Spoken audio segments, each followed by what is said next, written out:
AI로 항상 많이 표적이 되는 직업이 세무사잖아요. 없어질 직업 베스트 3 안에 항상 자주 들어가는 것 같아요. 세무사 없어질 정도면은 다른 직업 다 망해. 얼마나 얘가 생각을 잘해서 결과물을 내놓을까 했는데 생각보다 쟁점을 잘 잡더라고. 우리 세무사님들보다 나아. 생각이 조금 바뀐 건 있는데 아직도 대체 불가하다. 요즘 사업은 좀 어때요? 사업? 힘든 것 같아. 일단 외부 환경적인 요인에 대해서는 뭐 그렇게 어려운 건 없는 것 같아. 우리나라가 뭐 다들 부연기라고 하는데 빈부의 격차가 커질 뿐이지 아직도 돈을 잘 버시는 분들 잘 버시니까 사실 노동소득을 벌고 계신 분들은 사실 좀 많이 떨어지는 부분이고, 그리고 사업자지만 유사사업소득이라고 해야 되나? 사실상 그냥 근로소득이나 마찬가지인데 그냥 사업자로 받으시거나 프리랜서로 받으시는 분들도 실질적으로 노동으로 먹고 사시는 분들은 많이 어려워지신 게 사실이고, AI 발달도 있고 사실은. AI 이거 지금 엄청 문제가 심한 것이 AI로 항상 가장 많이 표적이 되는 직업이 세무사잖아요. 그치. 없어질 직업 베스트 3 안에 항상 자주 들어가는 것 같아요. 세무사 없어질 정도면은 다른 직업 다 망해. 그러니까 나는 웃긴 게 세무사들은 정작 이런 얘기 잘 안 하거든. 근데 위기의식을 갖고 있어. 생각보다 AI가 똑똑하다, 빠르다. 이게 생각했던 것보다 엄청 빠르게 바뀌고 있거든. 나도 불과 2년 전에는 대체 안 된다고 표현을 했었잖아. AI가 대체한다라는 얘기 TMI잖아. 이거에 따라 어떻게 해서 세법을 적용이 되는지 회계를 어떻게 처리해야 되는지가 달라진다. 근데 그걸 AI가 읽을 수 있을까? 근데 생각이 조금 바뀐 건 있는데 아직도 대체 불가하다. 어떤 부분에서 바뀌었어? 난 단순히 자료를 취합해서 의사결정하는 부분에 있어서도 사고라는 걸 해서 이제 결과물이 나와야 되잖아. 얼마나 얘가 생각을 잘해서 결과물을 내놓을까 했는데 생각보다 쟁점을 잘 잡더라고. 우리 세무사님들보다 나아. 농담하는 게 아니야. 아니, 세무사님들은 경험이 없으니까 쟁점을 못 잡는데 AI, 제미나이나 GPT 같은 경우는 간접 경험들이 되게 어쨌든 많은 수많은 데이터를 통해서 어쨌든 자기가 이제 쟁점을 잡아가지고 애초에 딱 풀어주니까 되게 좋고, 그리고 어쨌든 주된 쟁점들이 어쨌든 다 있을 거 아니야. 그걸 잡아서 딱 널어준 게 너무 좋고, 정보를 수집한 능력 자체가 비교가 안 되고 말이 안 돼. 그래서 요즘은 너무 결과물 잘 나온 걸 우리 세무사님들 갖고 오잖아. 그러면은 GPT를 써요?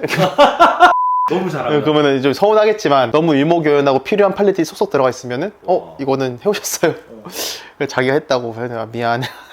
결국 AI가 들어갈 수 있는 영역은 그 단순히 자료 취합만 가지고 들어가는 건 아니거든. 그러니까 자료 취합해서 이렇게 논리를 만드는 것도 중요한데 사실 그 논리를 구성해서 우리 상대방은 누구야? 과세관청이잖아. 과세관청을 설득하는 것도 되게 중요한 거야. 사람이 해야 되는 영역이 여전히 분명히 존재하고 굉장히 많이 있다. 그리고 그것은 상대방이 여성이냐 남성이냐, 나이가 몇 살이냐, 과거에 어떠한 부서에 있었던 뭐 이런 것들, 어떤 일을 했었던 분이신지, 이런 것들이 그게 되게 중요하다니까. 평소에 성향이 어떠한가, 외골수적인 성향이 강한가, 아니면은 인정할 부분 인정하고 빠르게 좀 융통성 있게 업무 처리를 진행하는 사람인가, 이런 것들에서 굉장히 좀 달라질 수 있단 말이야. 근데 그런 것들은 모듈하기가 사실 힘들지. 근데 그건 있어. 국세청 전산화가 너무 잘 돼가지고 너무 오픈이 많이 돼 있으면은 그 사람들도 어쨌든 융통성을 발휘할 수 있는 부분이 적어지겠지. 설득이 아니라 이제는 정해진 툴대로 가야 되는 부분이 많아지는 거니까 그런 것들이 조금 이제 애매한 부분이 있을 것이고, 그리고 결론적으로는 오픈된 정보를 바탕으로 자료를 수집해가지고 의사결정을 하는 거잖아. 오픈되지 않은 것도 꽤 있기 때문에 기술이 아무리 발달해도 어두운 측면이 있듯이 아직도 그레이존도 많고, 그리고 세 번째는 아직 사람이 AI를 완전히 믿지 못해. 보통 요즘 질문의 유형이 달라져 있어. 차라리 난 이게 좀 편해. 사람이 아무 지식이 없으면은 질문을 할 때 굉장히 포괄적인 질문을 해. 어떻게 해야 세금 적게 내나요? 그래서 질문이 구체적으로 바뀐 거야. 제가 이번에 하는 사업이 뭐 영세를 적용받아서 환급을 받을 수 있다고 하는데 환급을 받으려면 이렇게 하면 된다고 하더라. 이게 맞냐?로 바뀌는 거야. 질문이 구체적으로 바뀌는 거야.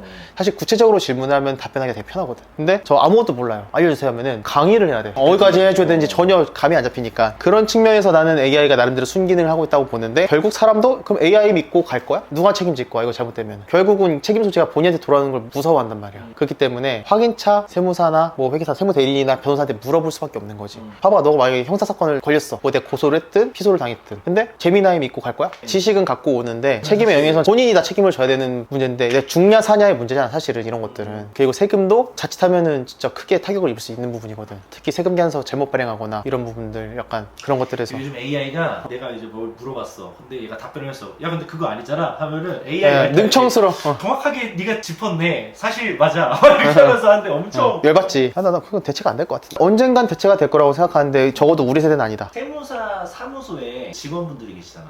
그 직원분들이 대체될 거다 이런 얘기도 또 많이 하더라고. 능력 없는 직원들, 단순히 입력만 하고 사고하지 않는 직원들. 그러니까 어떤 애들이 대체될 거냐면은 주는 자료 봐서 입력하고 끝내는 애들. 뭔가 내가 먼저 그 회사의 상태를 보고 지난달에 비해 매출이 떨어졌는데 이번에는 조금 그럼에도 불구하고 부가세가 더 나오셨는데 혹시 카드를 누락하셨냐 한번 확인해보는 이런 질문을 해주는 애들은 살아남을 거야. 근데 저희는 국세청 자료에 등록돼 있는 대로 신고를 한 것뿐이고 대표님이 사무용 카드 국세청에 등록 안 하셔서 안 나온 것 같아요. 근데 그걸 먼저 말해주기 전에 납세자는 모르잖아. 사업도 바쁜데. 그런 애들은 이제 도태되는 거야. AI만도 못하게 될 수 있겠구나. 그러니까 오히려 AI가 발달했기 때문에 그 비교군이 사람이 되는 건데 그럼 사람이 더 장점이 있는 부분이 있어야 될 거 아니야. 그건 소통이거든. 그 소통이라는 거는 내가 이 자료를 봤을 때 뭔가 이상해. 그러면은 대표님 제가 봤는데 이거 매출이 떨어졌는데 부가세 더 나왔어. 그럼 뭔가 이상할 거 아니야. 이상함을 감지하고 그런 경우에 두 가지야. 자기가 실수했거나 아니면 대표님이 자료를 누락했거나 이런 것들을 먼저 파고들어서 줄여줄 수 있는 사람한테 맡길 거라고. 그게 중요한 거야. 먼저 얘기해주는 내가 가만히 있어도 먼저 얘기해주는. 근데 사실 솔직하게 말해서 지금 기장료 가지고는 먼저 얘기해주고 싶지가 않지. 근데 요즘 기장료가 엄청 많이 떨어졌던데 막 요즘 5만원, 막 3만원 이런 데도 생기고 입버릇처럼 한 얘기가 20년 전이랑 기장료 수는 같아. 오히려 떨어지고 있지. 그리고 화폐 가치가 점점 떨어지고 있으니까 앞으로도 떨어질 거고. 근데 문제는 사실 떨어져도 돼. 우리가 어쨌든 부담하는 노임이나 이런 원가도 같이 떨어지면 괜찮은데 부동산 가치 오르고 있지, 노임 오르고 있지, 물가 오르잖아. 그러니까 가격이 점점 떨어지는데 그 밑에 들어가는 고정비나 원가들이 올라가고 있으니까 점점 숨통이 없는 거지. 그러면 어쨌든 우리가 파의 방법은 가격을 내리지 말던가 아니면 원가를 줄이던가. 나는 솔직하게 말하면 기장료를 내려본 적이 없어. 개업한 일에. 만약에 내가 제공한 서비스와 거기가 제공한 서비스가 동일하면은 당연히 거기 이용하는 게 맞는 거잖아. 당연한 거 아니야? 당연한 거야. 그거는 황금 올리브랑 일반 동네 10,000원짜리 그 뼈밖에 없는 치킨이 있어. 그게 둘 다 3만 원이면 황금 올리브를 먹는 거야. 동네 그 뼈밖에 없는 치킨은 약간 좀 무리가 있어. 시장의 흐름을 탓할 게 아니라 본인이 그 시장에서 어떻게 살아남을 수 있을지를 고민해보는 게 우선인 것 같고, 그 방법은 각자 알아서 생각해 보시는 거고, 외모일 수도 있고 뭐 진짜 실력일 수도 있고 마케팅 능력일 수도 있고 여러 가지가 있겠지만 어쨌든 살아남으실 방법을 고민하시는 게 좋지.